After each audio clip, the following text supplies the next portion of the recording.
Please bow your head. Dear Lord, we thank you for bringing us here tonight. We ask that you give this council the wisdom and guide them to make the right decisions for the great city of Newman. In this we pray. Amen. Amen. Thank you, Bob. Roll call, please. Councilmember Davis. Present. Hutchins. Present. Candia. Present. Mayor Pro Tem Martina. Present. Mayor Caton. Present. Item 5, declaration of conflicts of interest. Seeing none, we'll go to item 6, ceremonial matters. Don't believe we have any. Item 7, items from the public, non-agenda items. Now is time for any member of the public wish to address the council. Now is time to do it. Ma'am, you can please step to the podium and state your name and address, please.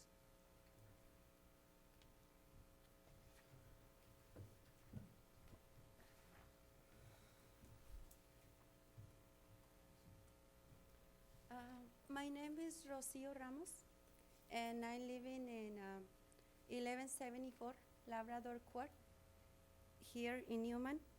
And last weekend we collect some signature in the Sherman Park to ask open the restrooms to our kids. They're playing football, soccer, and during the practice, always the bathrooms are closed. And during the games, no problem.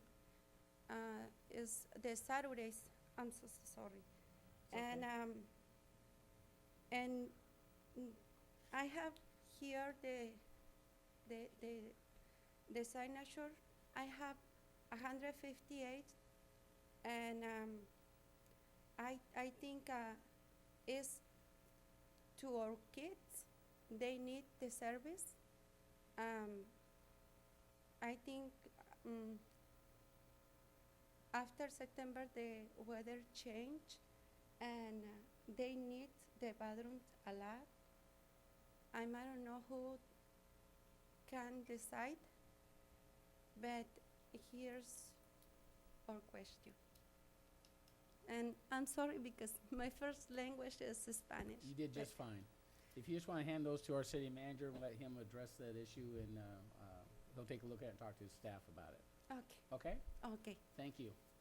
One question. Sure. The next meeting to ask what happened with our You question. just talk with our city manager, and Oh, he'll okay. give you all the information, and he'll talk with the staff, and they'll decide whether or not that's even a possibility. Okay, City obviously has some concerns about vandalism, different things, but talk with the city manager, and city staff will deal with it. Okay? thank you, everybody. Thank you. I'd like to make a comment on that too, Michael. I'd like to have Garner look at that because I know we take our school kids out there during the day at the parks, and there aren't any bathrooms open at any of the parks. So I know that's been, we run them back home, but I was just wondering, myself, I was wondering what our policy was on those during the day. My understanding was, and I'll have to double check with the Public Works Director, but they should be open 8 to 4, Monday through Friday. Unfortunately, we can't keep them open after that because we don't have staff. We have to pay overtime for someone to go back out there. Well, they're not And open 8 to 4 because I've got my kids out there. We'll make sure that gets conveyed. They should be open 8 to 4. Okay. So when Public Works staff comes on, they should be out there opening them up. At the end of the day, they should be at least for the two big parks. And when I say the two big ones, I'm talking about Pioneer Park in the center of town and Sherman Park on the other side of town. Those should be open from 8 to 4. With respect to soccer, we've looked into it. Unfortunately, we would have to have someone on overtime to get out there. And overtime, you're looking about at minimum probably 180 hours. It's going to cost over the city over $3,000 for soccer to have somebody out there to do the restrooms. And that's just to close them down, and then obviously vandalism and other things that can occur out there when they're not monitored. So that was one of the things that we weighed in when we did that. Now, is this City Rec League soccer or is this? This is the City Rec League soccer. I'm assuming that it is the City Rec League soccer. There is also one one non-city travel team out there. Okay, maybe that's something We'll that- look into it again, yeah. and we'll post something out at the park this weekend for people to know what the decision was. Okay. I guess my thought is, if it's a city-sponsored program, maybe we need to take a second look at it, and I don't know how we can subsidize paying for staff to be out there. Obviously, it's a cost that city can't afford to incur on the overtime issue. But a part of me thinks if it's a city rec league, maybe we oughta, I don't know, if we can look at doing portables. I don't know how cost effective that is. I Yeah, don't know. and we've used portables in the past, and Mayor, you were on Yeah. staff a lot of time. They somehow miraculously they just catch fire in the middle of the night. Spontaneous combustion. Yeah, it's very interesting how people Yeah. treat those, and Yeah. and then we don't want those in our nice I parks as understand. well. So it's not something that staff takes lightly. We don't, we're not trying to penalize anybody, but unfortunately, at this particular point in time, the financials of it all, and it's not something that an extra cost that we want to put on to soccer. Do we charge every soccer player an extra $10 Yeah. a year to play, and then that would cover it? But we're trying to keep the cost as low as possible Yeah.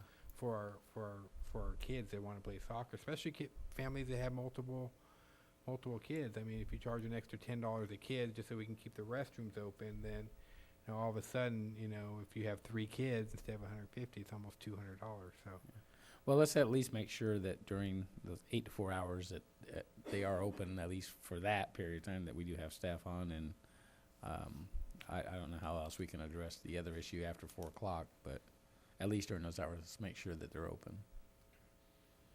Okay, thank you. Item 8, consent calendar. A is waive all readings of ordinances and resolutions except by title. B is approval of the warrants. C is approval of the minutes of September 11, 2012 regular meeting. I move we accept the consent calendar as written. There's a motion and a second. All in favor? Aye. Opposed? Motion carries. Thank you. Item 9, public hearing. A, second reading and adoption of ordinance approving zone change 12-01 in conformance with the Newman 2030 general plan. Stephanie? Good evening. Before you is the second reading of ordinance number 2012, next in number, amending Title V zoning. The first reading was held on September 11th for the proposed rezoning and establishment of a professional office zoning district. The proposed district is consistent with the general plan and will provide a more appropriate type of commercial zoning for that affected area. It's pretty basic. It's the second reading. So therefore, staff recommends that the City Council hold the public hearing, conduct the second reading of the ordinance, and authorize staff to prepare and publish a summary of said ordinance. Happy to answer any questions or provide additional information. Any questions or comments of Stephanie? Okay, we'll open the public hearing. Any member of the public wish to address the council? Steve, please step up.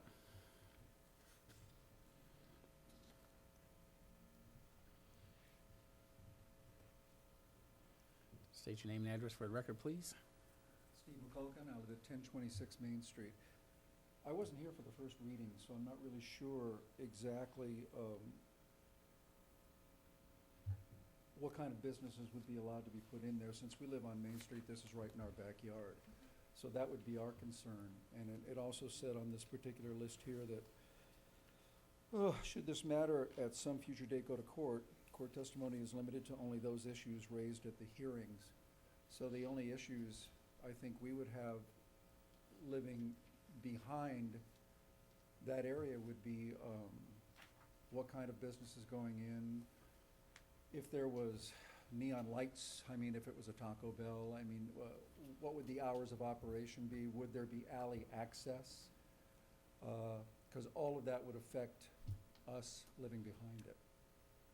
Well, actually, this is actually a less intensive commercial type of zoning, so it's going to be a positive impact on the adjacent residential area. This is a direct result of the public input that we received during the city rezone process last year. Currently, it's zone C2 behind you, which is general service commercial. Anything from a drive-through restaurant to, a noisy type of business can occur at this point because that's been adopted. By adopting this particular zoning district, it's a less intensive type of use and usually smaller types of businesses. For example, a donut shop or bookstore, it could be a flower shop. It's smaller types of Okay. businesses, more office related, a dentist office, things of that sort. In terms of parking and alley access and lighting, that's already addressed in the code through the site plan review process. We require hooded lights anytime you're near residential, so we would not allow lights to shine directly on adjacent properties.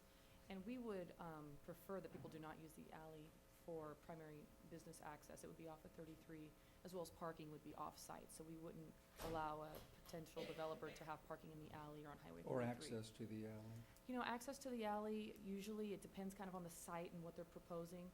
For garbage, there might be just access for just the garbage cans to go to the Mhm. back for the garbage company. But in terms of access for customers and clients, we'll probably want to discourage that because of the adjacent neighborhood, and this zoning would help us do that. Is there anything in there about like sound or noise abatement or anything like that? That's usually Mm. addressed during the site plan review process, Okay. and we would notify everybody at that point, because that's another public hearing. And it's usually done case by case, so that way that particular use can be worked out for its potential impacts to the neighborhood. Okay, and one last question would be, is there any kind of a time reference on any of this? Because I know right now it's all homes back there. Is there some kind of plan that those houses are going to be going anytime soon? or- No, they would be turned into legal legal non-conforming structures, which means as long as they're maintained and lived in, they can remain in perpetuity. Should they be destroyed more than 50% or abandoned, then they would be required to convert to the commercial type of use. I see. Very good, thank you. All right. Anybody else? Seeing none, I'll close public hearing and bring it back to staff and council for direction. Mayor, just real quick, I think one way maybe for the audience to understand is when you look at professional office is geared, and you'll see the uses here, you'll see them more geared towards an 8 to 5 type establishment as opposed to a C2, which may go into the evening, a liquor store, whatever, which go to midnight or 2 a.m. So, I mean, from a very broad and general sense, most of the uses in there are more of an 8 to 5 type use. And I'm sure restaurants in there and it can go to like 9 or 10, but for the most part, it's an 8 to 5 type use in Right. professional office, 8 to 6, 9 to 6 type thing. So it could be better for you, right? Could be a better situation for you. Yeah. Exactly. Okay. Council direction? Well, one thing that I noticed that seems to be going towards some of his concerns is that under 5.28.40, there's several of them that would be noisier, so to speak, would require a conditional use permit, so they have to go through a complete permit process outside of the normal anyway. And if it was gonna be something that, for example, there was loud music, I'm assuming, and different things like that, that would go through the planning commission and then come to us as to whether or not it would even be allowed. Is that correct? You're correct, and that was purposefully identified in that section, so we could vet out any potential conflicts with adjacent zoning districts. Any other comments? Okay, close public hearing. Council direction. I move that we adopt resolution to the existing standards for downtown events. I'm sorry. I move that we adopt ordinance approving zone change 1201 in conformance with the Newman general plan. I second that motion. Motion and a second. All in favor? Aye. Opposed? Motion carries. Regular business, A, approve revisions to the existing standards for downtown events. Lieutenant Short? Good evening, Mayor, council members. Tonight before you is a revision to the downtown standards that were originally adopted in October of 2006. With the addition of the plaza, we needed to make some revisions that would help reflect that. Some of the revisions that we came up with were on the day of the event, we moved that to Saturday or Sunday. The hours of the event, those were originally at 7 p.m., we've moved that to 9 p.m. street usage, we moved the crowd, it was quite large for one block, 1,000 per block. We've moved that to 500 and other increments up from there. Music, we moved that from 6 p.m. to 8 p.m. for some of those later events. The electricity, we've added an electrical use fee of $25 and a power usage plan to help alleviate some of the power problems that we've had in the plaza where people would plug things in and we'd have breaker problems where Public Works would have to go out and switch that back on for them. The event plan process didn't include the plaza event initially. We've added language in there to add the plaza. Canopies and structures, no canopies or temporary structures to be anchored into any of the trees or structured in the plaza. There's the tree wells and things like that. We don't want anyone to tie off to those. Alcohol, we had language added to plaza in there. It was currently just for the street usage only. And the addition of trash receptacles for any event, 1 per 50 attendees have trash and recycle containers put out there for those events. And the plaza specific ones that we've added in there is to keep the east parking lot open for the event so that we have ample parking for any event like that. We wouldn't clog the streets up. We can leave that parking lot open, and any request to close the west lot would be in the event plan. Request to use the plaza restrooms would also have a $25 use fee added to that, and that will help Public Works with stocking, and they go in there the day before and get that all cleaned up and the cobwebs out and things like that, and get it all stocked up and ready to go.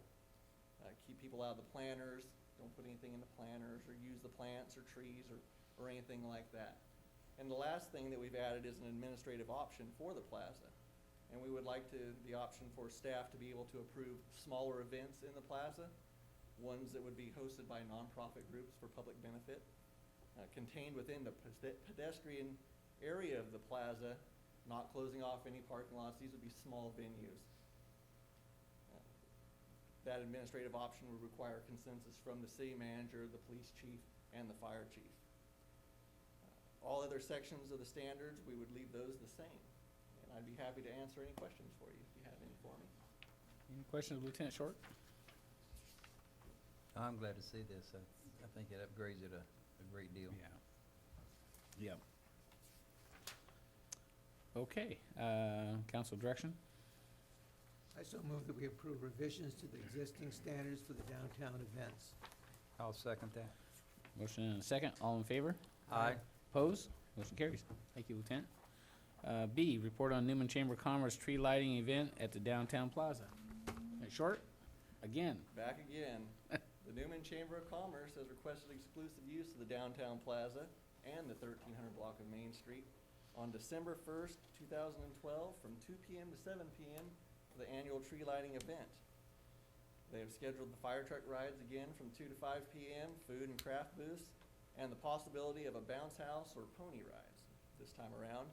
No ice skating rink this time. Bummer. Awesome crowd. Ms. President? There will be no alcohol at this event, and they are seeking council approval. They have asked for waivers in the following areas of the downtown standards, which is they want they need to waive that cleanup deposit, that $1,000 deposit that we have in there. Business licenses for vendors. Insurance reduction from $3 million to $1 million is at their request. And use our traffic and crowd control devices or barricades. All other standards would apply, and this would include the new standards. They have created a power plan, and they're complying with the standards that were previously approved. They have configured a plan for us to block the 1300 block of Main Street off at Tulare and Fresno. They want to use the west parking lot and then leave that east parking lot open. And I'll be happy to answer any questions for you if you have any for me. Any questions of Lieutenant Short? Was alcohol sold across the street in the theater last year? It was not. Bar is not open. Okay. But it's not for this one. because that's actually a separate building, that's why I was wondering. Santa don't drink, right? That's funny. I seen him when I was a kid. They kind of smelled like he might have been drinking a little bit. Okay. I'm sorry. Council direction. I'll make a motion, we approve the report on the Newman Chamber of Commerce tree lighting event at the downtown plaza. I second that motion. It's been a motion and a second. All in favor? Aye. Opposed? Motion carries. Thank you. Item C is authorize city manager to enter into the contractual agreements regarding the Northwest Newman Master Plan. Michael? Thank you, Mayor, member of council. Tonight before us, we're going to go over a proposal to prepare a master plan in accordance with our general plan. In April of 2007, the city did adopt its new Newman 2030 general plan after 2 years of a planning process. Part of that general plan states the city shall, through the use of master plans, ensure the growth and development occur in an orderly and contiguous manner. Part of that process came along where the community development director at the time from the city of Turlock came and did a presentation, talked about how they do a lot of their planning. And so the goal was, instead of just planning and annexing subdivisions at a time, you build neighborhoods. The whole goal behind the development of a master plan is so you can develop a neighborhood. So to enhance that strategy in our general plan, our sphere of influence was broken into 10 distinct sub-areas, and we call those our master plan areas. In our general plan, there includes language of what each master plan needs to have in it in terms of standards, what it's supposed to analyze, and how it's supposed to be prepared. Beginning in early of 2010, there's a property owners group for master plan area number 3 that began the process of developing a land use plan and doing some engineering plans with the city as being part of that process. In fact, I believe the council authorized the use of George Osner as a sub-consultant as part of that for us. Well, it was in early to mid 2011 when the property owners decided that they weren't going to move forward because the housing market wasn't looking like it was going to turn anytime soon. And I remember it was right after that, probably within a week or two, that the stock market dropped like 1,200 points. So I had to write them a little letter that how a single project in Newman could drop the stock market by 1,200 points. So. But however, recently, as you know, there's been some success in western Stanislaus County about some growth and some economic development that's occurring. Amazon.com being one of those in Patterson. You know, we have AutoZone here. We have Dollar General that's going to come before our planning commission in November. Walmart in Patterson. There's a lot going on here on the west side. I think part of that is staff thinking is that we should see how we can capture some of that economic development that is occurring. So part of what we're going to be proposing, or what we're proposing tonight, is the city take the lead in preparing the master plan and front the money, and then we'll get that recouped as development occurs, and we'll do that through the specific plan law that's allowed by California State. So with that, I'm going to kind of talk a little bit. Mike, will you give me the next slide? Oh, there it is. So as you can see on your monitor and the TVs above, map area 3 here, and I'm kind of outlining it. It says here at area 3 is R/BP. What that means is it's residential and there's business park in there as well. So it's actually a multi-use area. In fact, of that 370 acres, at this point in time, about 80 acres of that is designated for commercial and business park.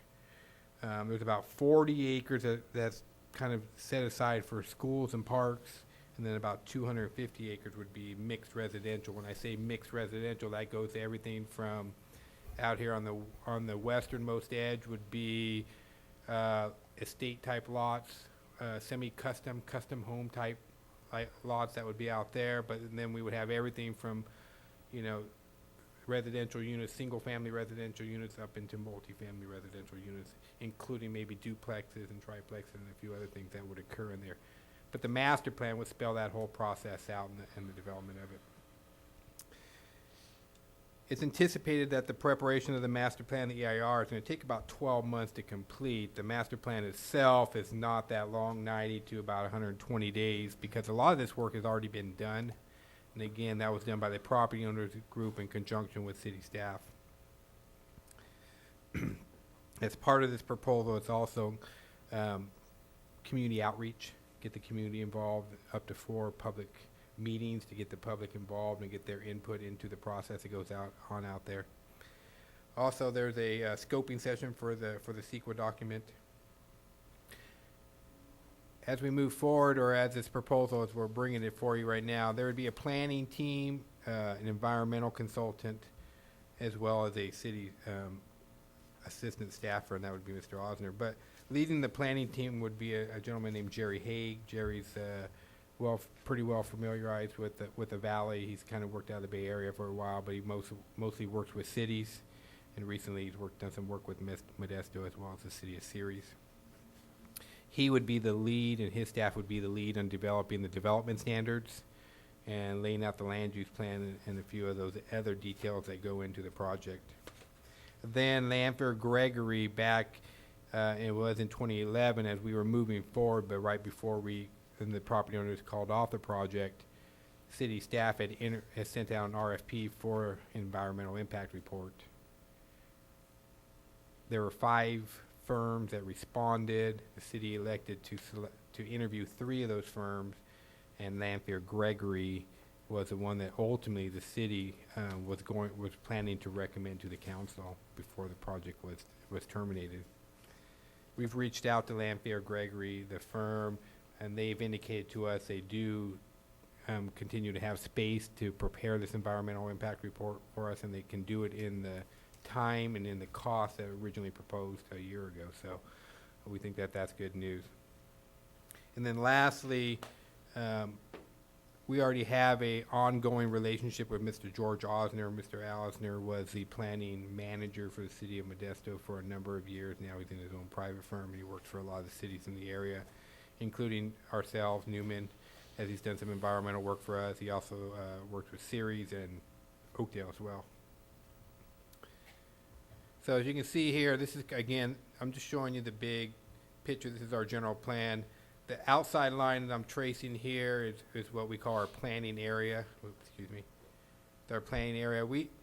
That was adopted by the general plan steering committee, the planning commission, and city council in reference to tell the county anything in that area has an impact on us, and we definitely want to be involved and noticed on that.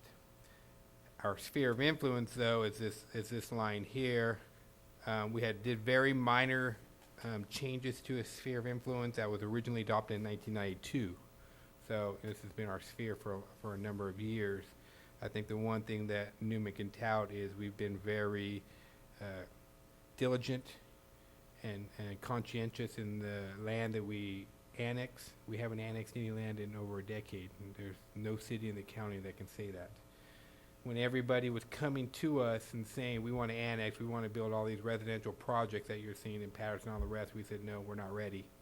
We still got to finish our our general plan, our master plans. So that's why we don't have a bunch of half-built subdivisions right now. Now, Sherman Ranch is in the middle of transition, but that's really the only one that we have. This is just another picture here. Again, the green area would be master plan area 3. Let's kind of blow this up a little bit for you.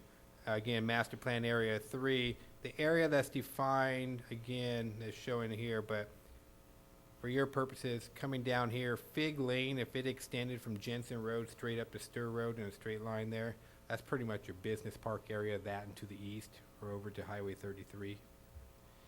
Lots of commercial, basically, if you take Lee Avenue straight up to Jensen, everything kind of east to Highway 33 right there is currently commercial.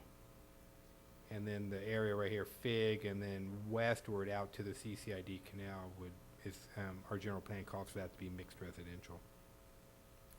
So that's really what we're looking at right now. And then an aerial, you can see here, there's a number of uses that are already out there, a lot of ranchette style houses that are out there. Most of it is in ag production as we speak. The property owners group controls over 200 acres of the 370 acres, including which they own outright over 20 acres of business park land.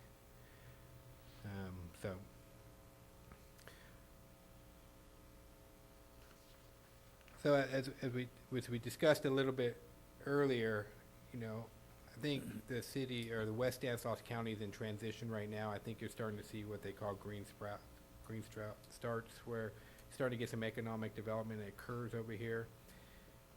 One of the reasons that Master Plan Area 3 makes the most sense is if you look on your map, again on your monitor here, where my cursor is right now, you have water, sewer, and storm drainage right across the street there. It's all stubbed and all sized to accommodate this project site here. If you're going to do a next project area in a master plan, it probably makes the most sense to have a mixed use type one that's not, you know, we're not looking at a solely residential project. We're looking at job generation and economic generation, because you're going to have over, you know, you're going to have over 20 acres of commercial, you're going to have 60 acres of business park to go along with that. That's a lot of job generation. Even if you, in a business park type setting, you're probably looking at a minimum of 12 jobs to the acre. You know, that's almost 750 jobs just in the business park, and then 20 acres of commercial, you're probably looking at more, 15 to 20 jobs to the acre over there. So potentially in this particular project, over 1,000 jobs that could be generated for the city of Newman. Not to discount also the property values that would go up in terms of the development out there. So part of the master plan process, and what you'll see in Mr. Haig's proposal is, and we made him add it in there, is an economic analysis. There'll be an economic analysis of this project site and how it will affect the city's cost, how it'll affect our general fund, so that we can go in knowing, is this a positive project for our general fund, or is this going to be a drain and provide the services that are required for us to provide outweigh all the benefits. So we'll have an informed decision as we move forward on that. So with that, we're looking at just over $75,000 for this project. Some of that, there's a little bit of contingency in the EAR. Staff is proposing that this would be paid for through our legal settlement fund that we have, and we settled a project, a legal matter about 2 years ago, and that one has about $325,000 in that fund right now. We would use that fund to pay for this. As you can see, I cited California Government Code Section 65456, which states the legislative body, after adopting a specific plan or a master plan, may impose a fee upon persons seeking governmental approvals which are required to be consistent with the specific plan. Again, this is something that Turlock does all the time, so this is how you recoup your investment into this particular site. It also allows us to control the process, so we're getting a product that we want to see out there, and that's a lot of what you saw in North Turlock in the Pittman High area over there. So anyway, staff is recommending that we proceed forward with this in an effort to start the planning. The reality is, if we move now, you're probably looking about the end of 2013 when the master plan would probably be coming before you as a city council for consideration. Then we would move on to LAFCO. That LAFCO process is probably about a 120-day process. So, you know, you're already getting into 2014 before your annexation is complete, and then you still have engineering and a few other things to go. So, you know, it's going to be late 2014, early 2015 probably before we really even see any development out there. But if we don't start that process now and economic recovery happens on the west side, we're going to be behind the 8 ball. I think this gives us a chance to get in front of it, to have all this done, so when economic development comes knocking on our door, we're ready to receive it. If we're not, they're going to keep moving down the road until they find someone who's ready. and one of the key to economic development is you have to have project-ready sites. When someone decides they want to move their business, they don't want to wait a year or 18 months to get that done.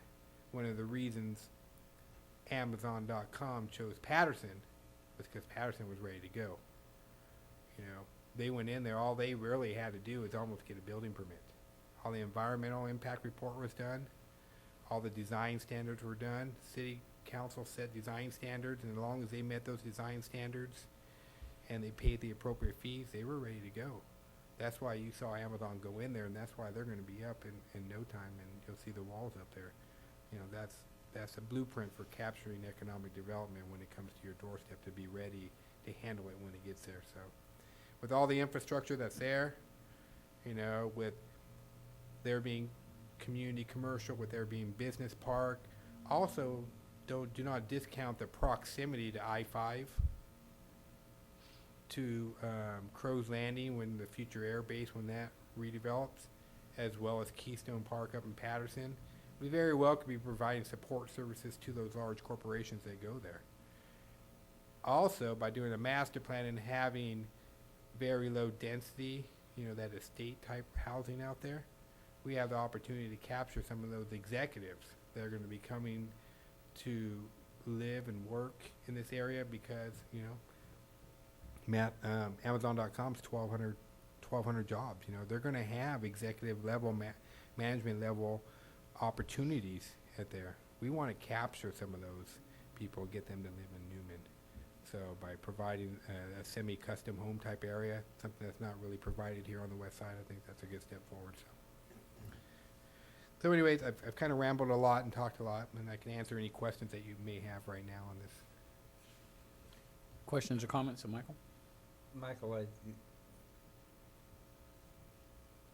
this master plan, and I'm only thinking of Jensen Road and Highway 33, where the county has made a decision on what they're going to do, the traffic mitigation they're going to do, which will create having to redo if we build out in Area 3, because that's probably going to be one of the major feeder streets in there. So is there any way our consultants can work with them to give them a heads up, don't get too wild out there? Yeah, they're only doing what we call throwaway improvements anyways. It's a little bit of paint and some delineators. Oh, that's they're all not they're not gonna do? putting any money into that road. So Okay. unfortunately, we're going to continue to work with the Public Works Department to see if there's a way to partner and, you know, use some of our traffic impact fees and a few other things to maybe improve that road now sooner, and try to partner on that. So, but the improvements that they're proposing right now are So they're not going to be. they're not putting any money into. They're not Delineators improving and Jensen all that Road stuff. at all. No, you Well, probably no, I know they're not, but they were talking about putting delineators and putting raised curbs On 33. on 33, yeah. but that Yeah. would still, really you're talking a few gallons of paint, that's all they're going to do. some Well, plastic straps. The only thing you they're know, going to do is this- they're going to create havoc on 33. Yeah, That's what they're going to do. Yes. But the good point is, out in the county, so CHP can handle the crash. Right, Lieutenant Short? It stays on the west side of the road. Just push him over. Yeah, that's not very well thought out, I don't think, but anyway, it's not our problem. Well, it is, but. Michael, the only comment I make, I think is very timely, because I think we're about ready to start things happening in the city. You can see there's a lot of indicators, financial indicators out there that things have really improved, you know. And I commend you for coming through with something like this to make us prepared to go on into the future. So I thank you. Well, no, I think also, I mean, it with looking where we potentially could grow,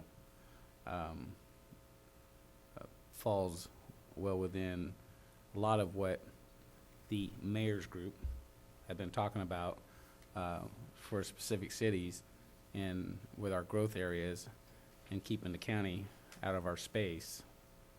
I think this is it's great that potentially we could go out that far and good things could happen in the future, and it may well be after all of us are gone, but that's what has been indicative about Newman for many years, that we have thought the process out and put good plans in place. Councils before us have done that, and we're gonna continue on that trend. So, I think it's a project that's well worth putting in place, so I agree with Bob. I'm glad that we're moving forward and look to the future a little bit.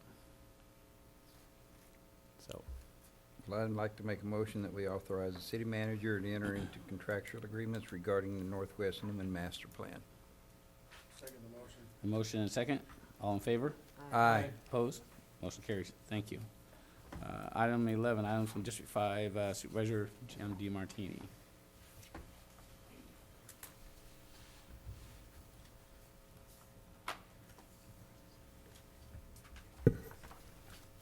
Good evening, Mayor Caton, council members. I just have a few things for tonight. This last Saturday, the West Side Healthcare Task Force had its strategic plan here in Newman. All of us got together on Saturday, and everyone showed up. We had all 3 cities represented, the healthcare districts, Manual Hospital. Everyone really in that task force showed up for that. And we were in the Family Resource Center, so it was cozy in there because it was a small room and everybody showed up. But we got a lot done. There was a lot of ideas floated around, and what the task force was trying to do was to have a roadmap for the next few years of what projects we were going to work on, what we were going to drop, what we were going to improve. And so we should have a report out pretty soon on kind of our direction. We are going to continue with the calendar, so we do have a theme that we've decided.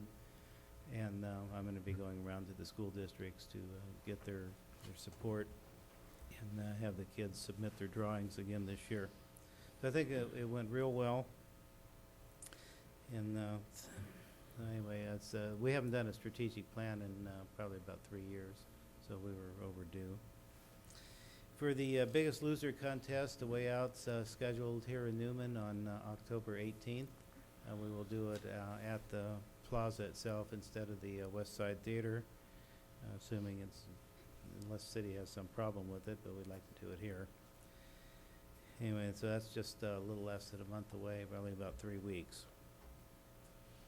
And then, since you were talking about your growth plan, LAFCO will be discussing ag preservation policy tomorrow night. I would expect some action on it, but it not necessarily could happen, could not. At the present time, the way it's written, that industrial area would not be required to mitigate, but residential only. And there's quite a list of options the city would have to try and come up with something that preserve agriculture. We were, the goal of LAFCO would be to try and preserve, a little less than half of what's left, which I think is a reasonable thing to do. So that'll be tomorrow night. We will begin the meeting at about 6 o'clock. Okay, and that's all I have for this evening. Any questions for Jim? Comments? All right, thank you. Thank you. Item 12, items from the city manager and staff. Thank you again, Mayor. I just wanted to remind everybody that this Saturday is Love Newman Day. I believe they're going to be meeting at the plaza again for projects. And then also one of our favorite days or favorite weeks around here is Cleanup Week is coming up. So for all those of you that have projects in your backyard that never got completed or you need to throw some stuff out, that'll be October 8th through the 13th. That's a free service to our residents. You just have to go down to M Street to take care of that. L Street. M Street. But I do want to remind people that you're still not at this point allowed to put your brush on the street curb yet, and that does not happen until November. So if you do have any lawn clippings or tree clippings, those still need to go to the fall cleanup, and we don't have curbside pickup until November. I talked to the mayor and as well as Councilmember Hutchins today. There's been some work done in Patterson about a joint powers agreement for fire services.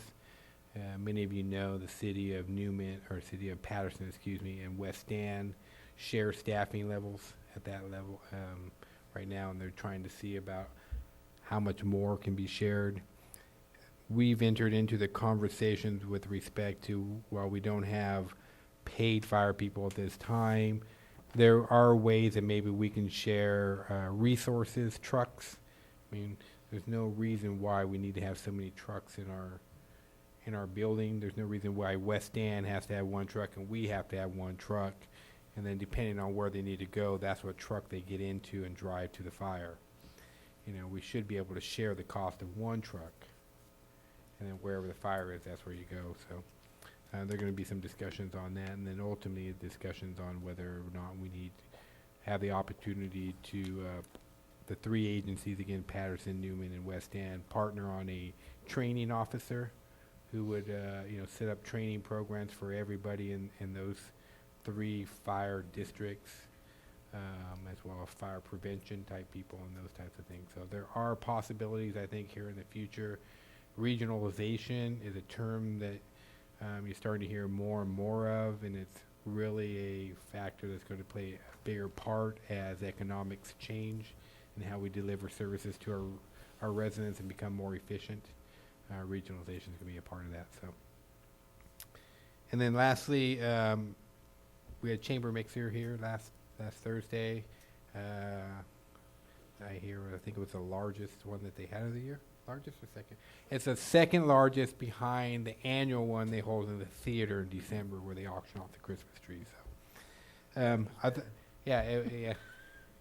It was a nice event. We had about 90 people, I would guess. So it was a great turnout. I was very happy. And again, I want to thank all my staff. You know, Mike Meyer, Lou, Stephanie, and Garner's not here, but those four people have worked tirelessly on this project. This chamber has really been their baby. This building's been their baby. So again, Mike, Stephanie, Lou, and Garner deserve all the credit because their staff, they've really worked hard on this. So a lot of credit goes out to them, and I want to thank them personally. Thank you. That's all I had, Mayor. Great. Any questions for Michael? Comments? Okay, staff. Lou, anything? Nothing tonight. Stephanie? A few things. All right. Tickets are still available for our pulled pork fundraiser for the 125th celebration. That's going to be held on October 8th at the LJ Newman Building. Tickets are only $8. They're available from committee members and also here at City Hall. So if you like pulled pork, come on down and we'll sell you a ticket. Our next Kwaski Centennial Committee meeting is on October 10th. We're inviting anyone who'd like to attend to be there. We need as many volunteers as possible, so just wanted to put that out there. More planning business. Our housing-related parks project contract came through.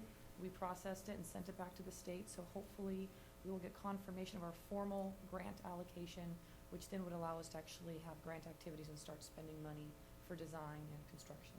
So I'm just waiting to hear back from the state that the money's in the account and we can actually start working on some of our park projects, which I'm really excited about. The Dollar General project review is progressing. I met with the applicants today. There's some revisions that are occurring based on some input from Caltrans that we're working on. So we hope to take that to Planning Commission in November if everything goes according to plan. Lastly, the non-motorized transportation plan draft is out and available for review. A link to the document was sent out to a number of public interested parties and the committee and will be available on our website this week. So if anybody has any comments or would like to get a copy, please feel free to download that or come by City Hall and I can give you a copy. Happy to answer any questions. Questions or comments, Stephanie? Thank you. Lieutenant Short, anything? I have nothing tonight. All right. Council members, Councilmember Candia. Nothing tonight. Bob? Gotta say something. Of course. Our open house was, as Michael said, was really special. I think the thing that impressed me most of all is the staff, the people that work for the city and how wonderful they are and how their attitudes are always positive and so helpful. I mean, I just, I can't thank them enough. And it seems like there's always one bad apple, but I haven't found a bad apple yet in the bunch. So, anyway, the city did an excellent job. I'd just like to make a comment, on what Jim said, our West Side Health Task Force. You know, a lot of people don't know what's going on with that group, but I tell you something, they're doing a lot of good things for the west side. I mean, it's moving slow, but, very positive, and you're gonna see a lot of things in the future that are gonna happen because of that group.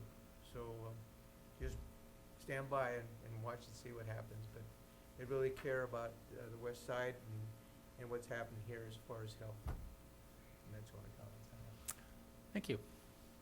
Don, anything? Nothing tonight. Roberta? Nothing tonight. And I don't have anything tonight. So with that, we're adjourned.